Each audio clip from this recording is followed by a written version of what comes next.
Okay, it's personnel meeting. I'm going to call to order at 4:30. Is there any courtesy of the floor? Seeing none, we'll go on. Review of the executive's appointments, reappointments, resolution, Children and Youth and Family Advisory Board, Conservation District Board, Industrial Development Authority, and Personnel Appeals Board. Okay, the first one will be Children, Youth, and Families Advisory Board. Reappointment to Rosemary Cocker, 287 Blindheim Drive, Easton, PA, 18045. Ms. Cocker is being considered for two-year term to begin March 23rd, 2025, and to end March 22nd, 2027. Motion to move forward. Okay, thank you. Another reappointment for Children, Youth, and Family Advisory Board. Teresa Terry Maynard, 1150 Dada Drive, Penarjo, PA, 18072. Ms. Maynard is being considered for a two-year term to begin in March 23rd, 2025, and end in March 22, 2027. Motion to move to the agenda. I'm the one here. Thank you. Next one for Children, Youth, and Family Advisory Board. Terry A. Thomas, 1655 Willow Drive, Easton, PA, 18040. Ms. Thomas is being considered for a two-year term to begin March 23rd, 2025, and to end March 22nd, 2027. Motion to move forward. Recommendation for reappointment for the Conservation District Board, Bryant D. Fulmer, 653 Jones Hill Road, Penarjo, PA, 18072. Mr. Fulmer is being considered for a four-year term to begin February 21st, 2025, and to end December 31st, 2029. Mr. Fulmer was nominated by the Northampton/Monroe Farm Bureau for the reappointment to this board. Motion to move forward. Recommendation for appointment for Industrial Development Authority. Jack R. Weiner, 3 First Terrace, Easton, PA, 18042. Mr. Weiner is being considered for a five-year term to begin March 21st, 2025, and end March 17th, 2030. Motion to move forward. Okey-dokey. Recommendation for reappointment for Personnel Appeals Board. Joseph Capizzola, 6 Ridge Road, Bangor, PA, 18013. Mr. Capizzola is being considered for a two-year term to begin February 21, 2025, and to end February 3, 2027. Motion to move forward. Thank you.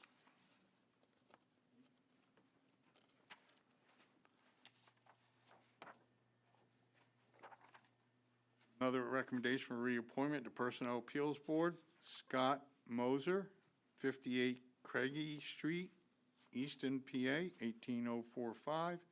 Mr. Moser is being considered for a two-year term to begin February 21st, 2025, and to end February 3rd, 2027. Motion to move forward. Okay, thank you.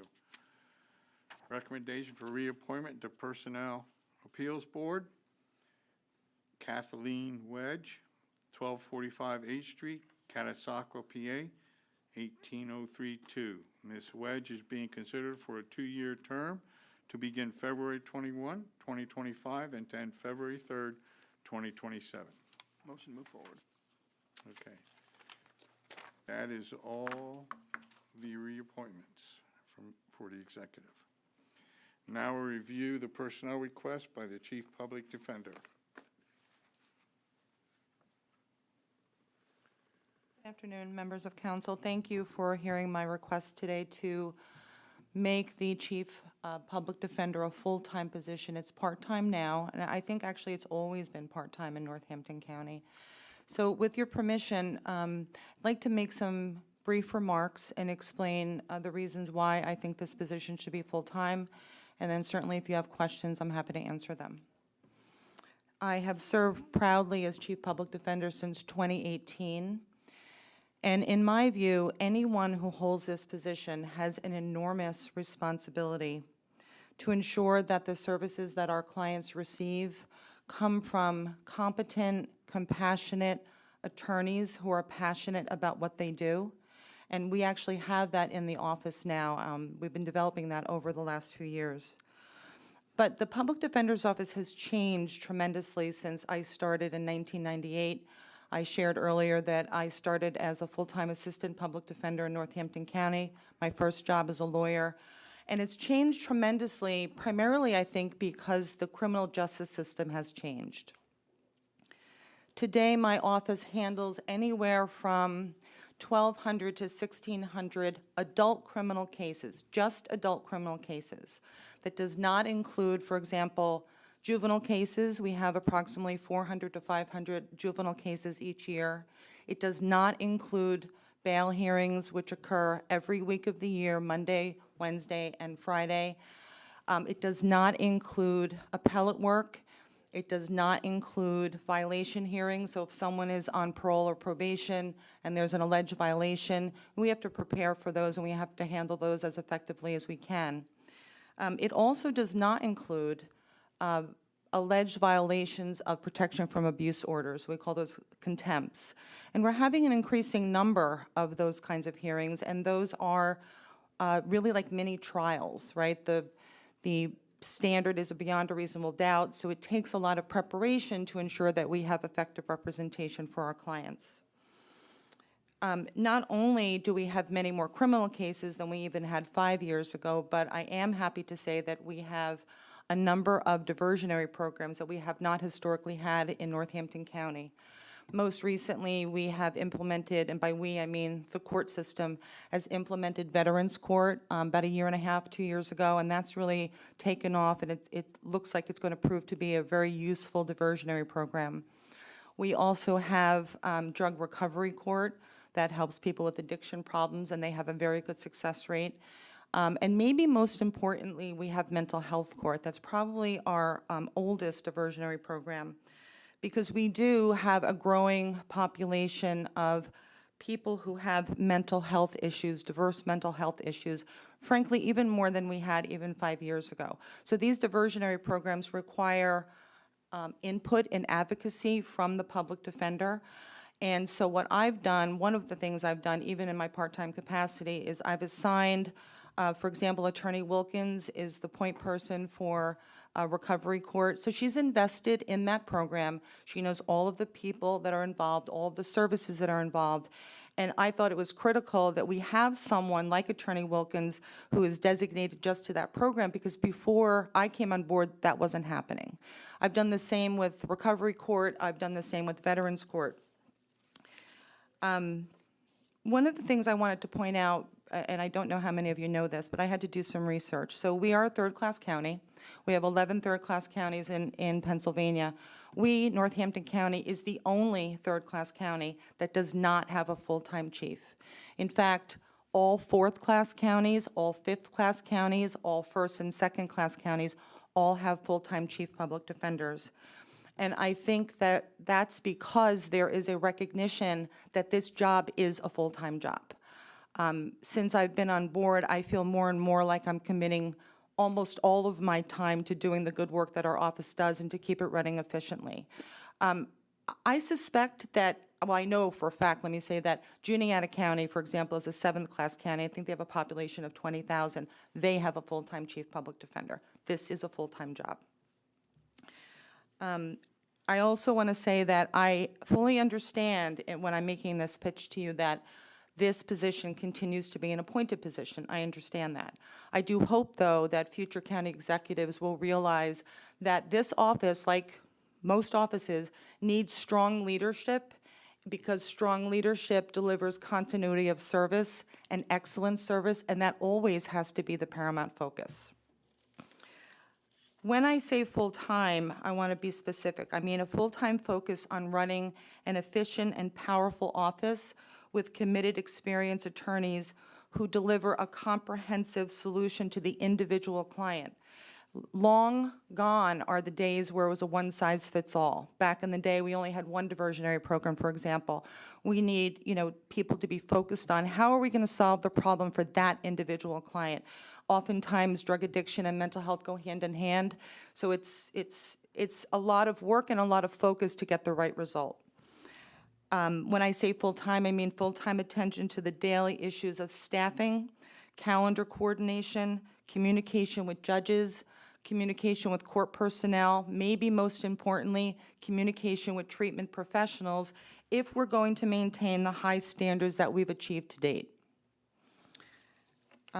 I was going to talk a little bit about the changes that I've made, even in my part-time capacity, but just very briefly, we added a full-time public defender when I first started. We only had 2. We really needed 3. We added a part-time position, Attorney Dornish, who is solely responsible for handling mental health commitment hearings. Again, critical to have a point person who understands the process and who's invested in that process. And I'm happy to report that, I'm sorry, Ms. Bargo-Hefner's not here, but we got that social worker grant. We're waiting for the money to come in, and that social worker is going to be incredibly impactful on our office in a positive way. So I want to just lastly mention that if I'm sitting where you are, I'm asking why now, right? Why do we need a full-time chief public defender now? Why didn't we do it before? Should we do it at all?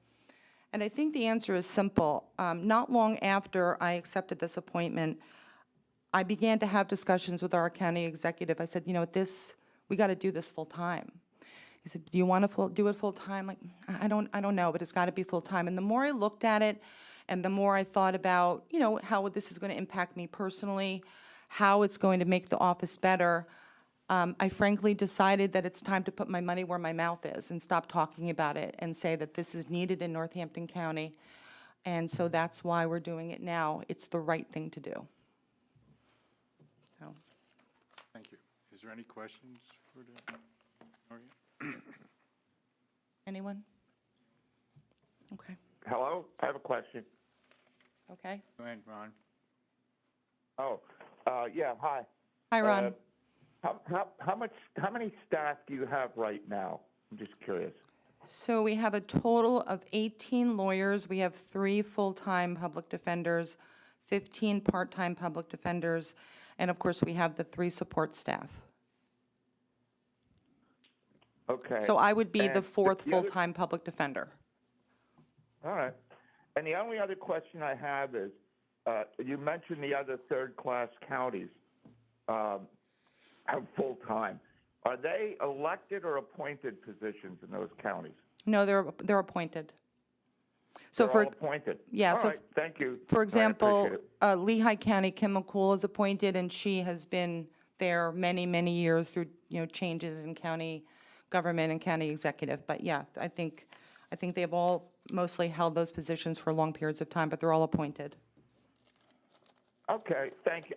I agree with the positions you've taken. I just wanted to check on that. Thank you. No problem. Thanks, Ron. Anyone else? Anyone else for, Okay, thank you. right, thank you.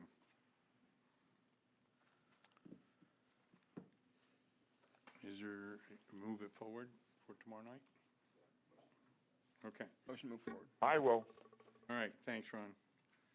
And that includes the personnel, so we'll adjourn.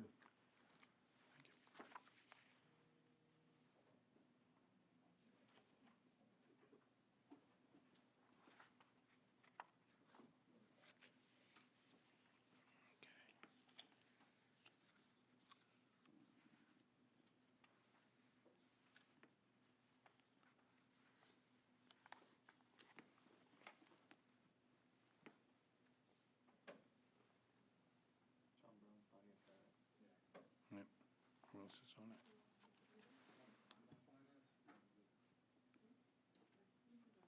Yeah. Yeah. All right, since Mr. Brown is not here, I will call this Finance Committee meeting to order. And do we have any courtesy of the floor? Anybody wish to speak to the committee? Seeing none, we're going to go right to the review of the Controller's report, the annual Controller's report. Controller, feel free.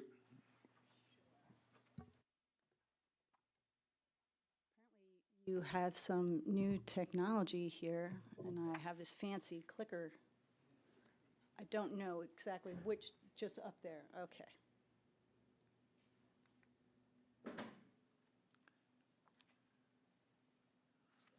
There it goes, okay, it's just a little slow, got it. So, this year, I'm delivering the county controller's report to you. You all have a copy in front of you, and we went over every single one of these audits at this committee meeting throughout the year, so I'm going to give you a high-level summary, okay?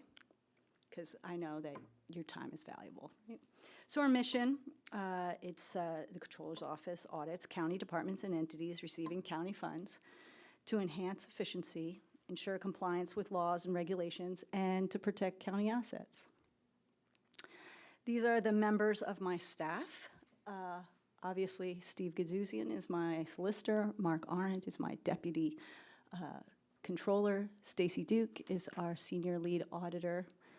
This year, we had Amna Essen, Auditor 2, Gada Gurgis, Auditor 2, Mark Diliberto, Auditor 1, and Florina Tang, Auditor 1. Missing from that is Altina Kanabekov. She left our organization just in late October, okay? Our community is involved in many different activities outside of what we do. I know that Anthony Sabino loved just including the professional and community involvement that we have. All of us are members of the Institute of Internal Auditors and of ALGA, the Local Government Auditors Association. And we have several certified fraud examiners now. Gada Gurgis and Amna Essen are all certified fraud examiners, and they are working on their certified internal auditing certification.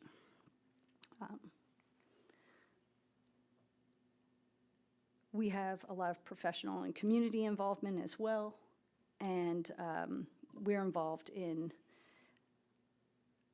oh yes, every 5th Friday, members of our office donate their time to New Bethany Ministries to serve food out to the participants that come in. And it's been a very good team building effort, and also just a little bit of something that we could give back to the community. Our quality control review is from August 2022. That was prior to my tenure in the Controller's Office. And our next review is actually planned for this year. We did hand in our application to ALGA for that review, and we've already started the process. And that's the certificate that we have. It's also on the website. So we're going to start off with the summary of our performance audits. We had one, the district attorney, controller substance forfeiture. That audit, we can't disclose the results because it's confidential, but very interesting. Our financial audits include the court administration, magisterial district attorneys.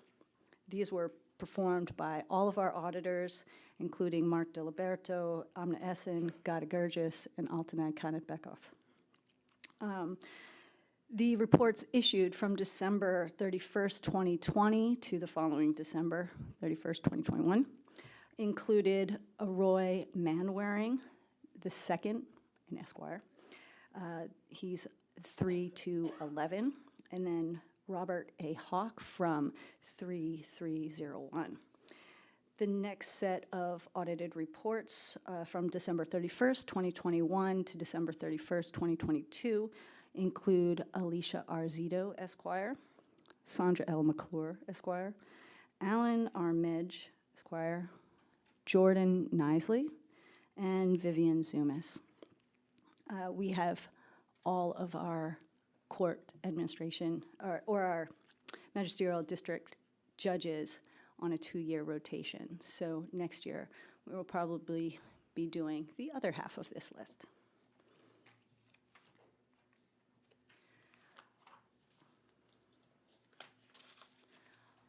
Our next summary of reports issued are the agreed upon procedures. That's where we engage with an agency or a department, and we agree on what it is that we are going to audit.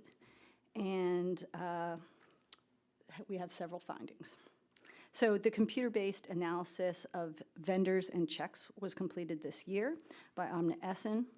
The procurement card program was completed by Omni Essen as well, both in December of 2024.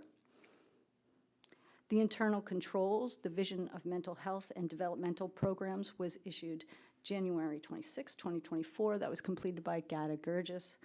And internal controls, Cash Juvenile Justice Center, was completed in January 2024 by Gata Gurgis. It looks like I advanced too far. Okay.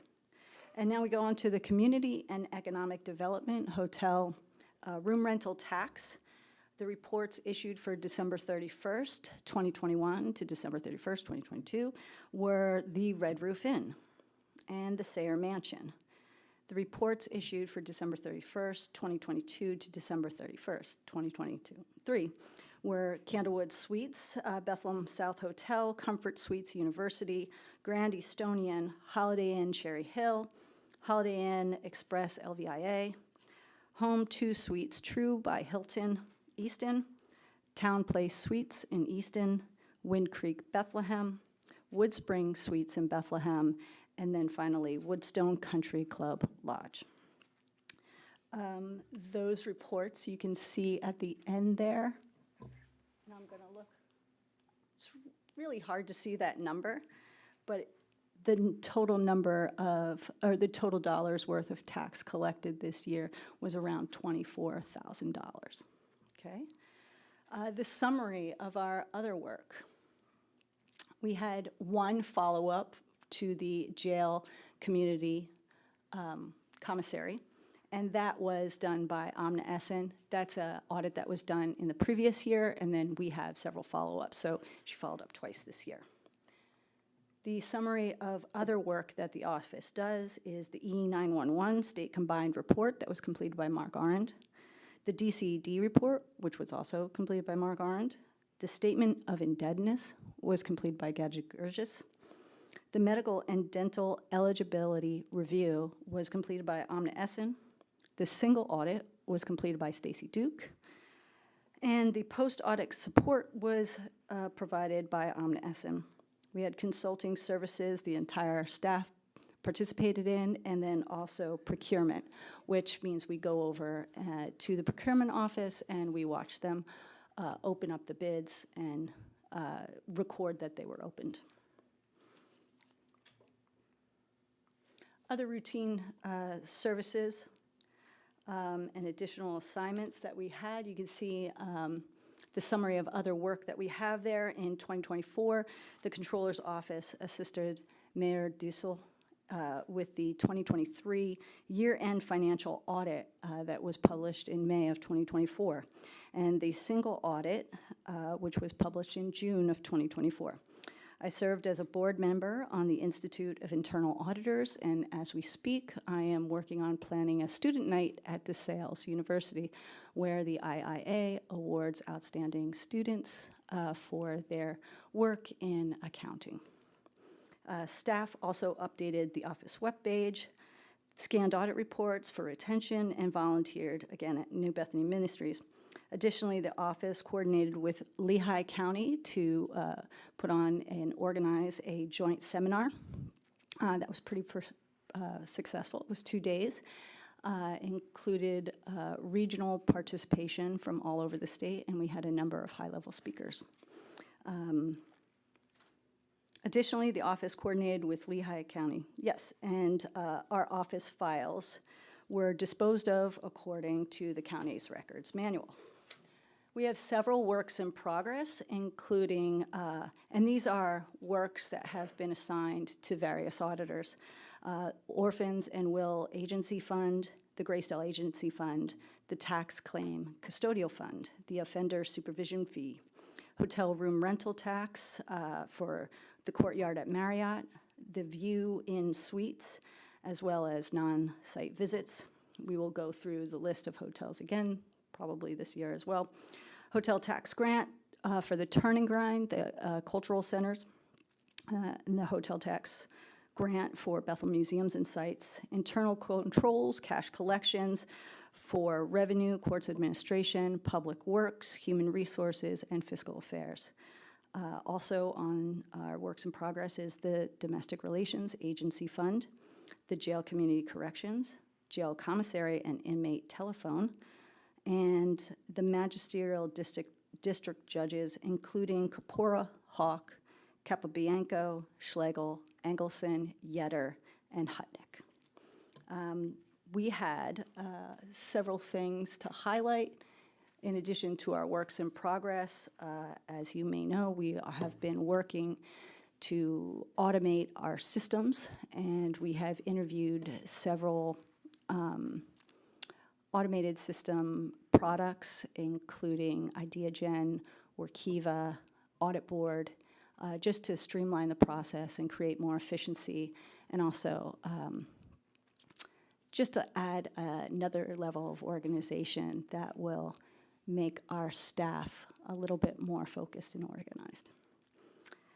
The staff also completed 281.5 hours of professional education, and it was focusing on government auditing standards. We also explored AI tools and used ACL data analysis for our auditing processes. We updated our office policies and report templates to comply with the latest standards. We had a SAS 145 update that we had to implement. And then also, additionally, the office reorganized and improved its workspace, created a new senior lead auditor position to support succession planning, and advanced 3 employees through dedicated training. So this is my report. If you have any questions, I'd be happy to answer any. Anybody? Thank you, Mr. Zorinsky. Okay. Thank you. Thank you so much. Next on the Finance Committee agenda, we'll be reviewing the Administrative Code, Articles 13 Contract Resolutions, Computing Technologies LLC, Two-Way Communications, and Tyler Technologies. Do we have Mr. Barron here? Yes, I see him. Would you? That'd be great. The two-way contracts are going to be handled by Todd Weaver. Okay. When you get to the Tyler Technologies one, I will address that one as well. Sounds good. All of these, though, have a state contract corresponding to it, so it's just an explanation of what we're spending, and since it's over $100,000, we need council's blessing. So Todd will explain. Thank you, Mr. Barron. Evening. How you doing, Todd? Good. So this one is a CTL, and this is a state project to upgrade our cybersecurity that we currently have with CTL. This project is going to update our current cybersecurity protections, put in a cybersecurity plan, and even have a response with cybersecurity. This is a joint project. Not only covers Northampton, but also Lehigh County 911, because our networks touch together, and it's a joint project. We are the fiduciary through the state with it. This project was submitted last year this time to the state and approved, and they gave us the grant fundings for it. And before you tonight, if you really want to get down in the weeds, we do have some gentlemen from CTL, but that's up to you. Quick question for you. Does Yes. Lehigh County, since they're utilizing this as well, do they put funding into this? This is funding straight from the state. Straight We're from the the state, fiduciary, so okay. they gave us Oh, I got it, all I the got it. portions to cover both the counties. Okay. Sometimes we go back and forth on projects. That way they may be the fiduciary or we may be the Okay. fiduciary.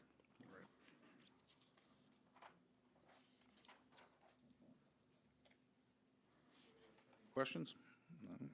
Want to get into the two-way communications? Two-way communications, this one I think before you is Northampton County ESInet, correct? ESInet, it says. Want to make sure we have the right one? Yes.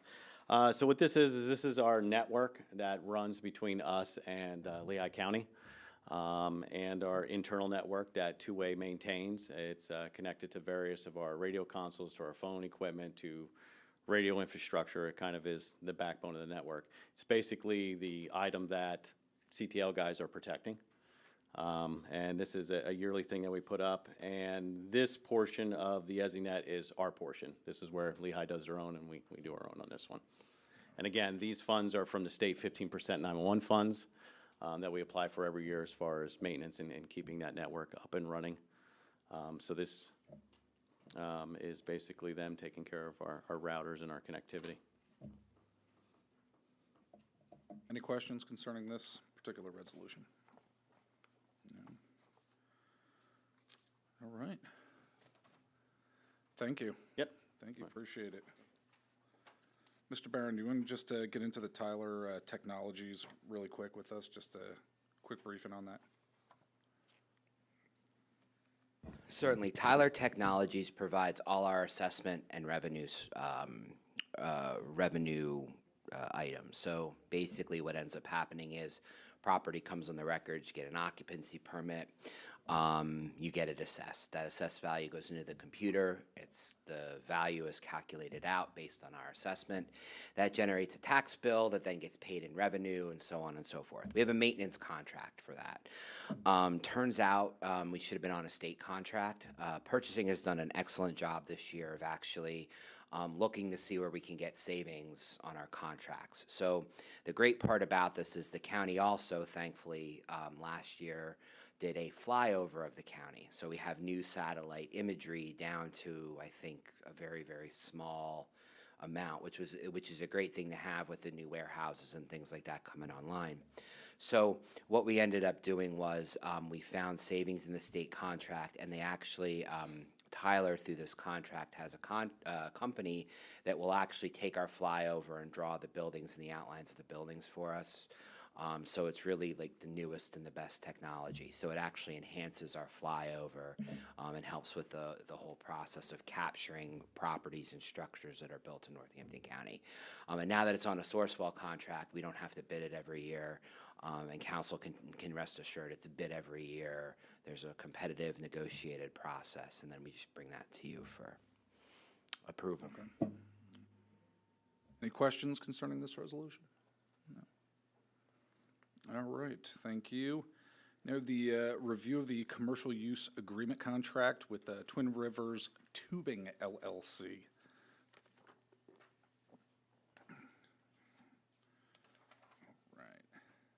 Good evening. This one is an update to our past commercial use agreement that we've had with this company for the past 4 years now. We started this program with them in 2021. They use Frost Hollow Overlook, which is just up 611 here.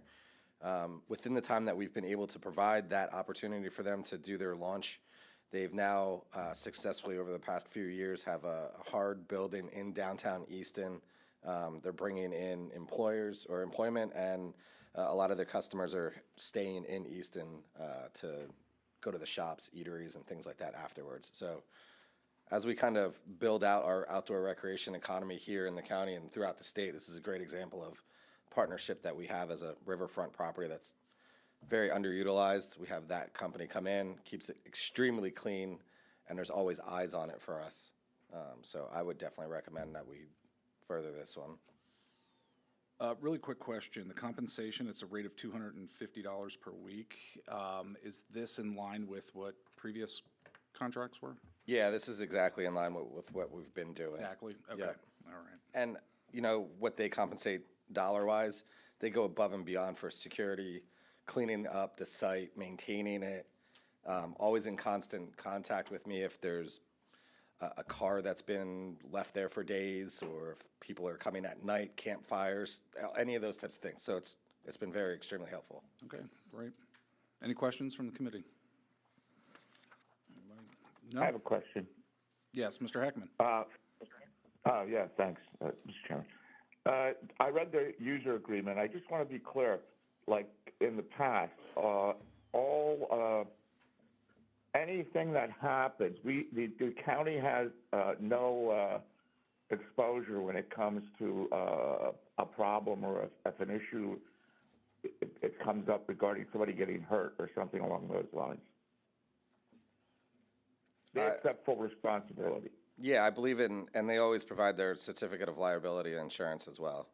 So it's in the contract that they're the responsible entity. Okay, thank you. All right, that's going to do it for us, unless you have anything else? No? All right.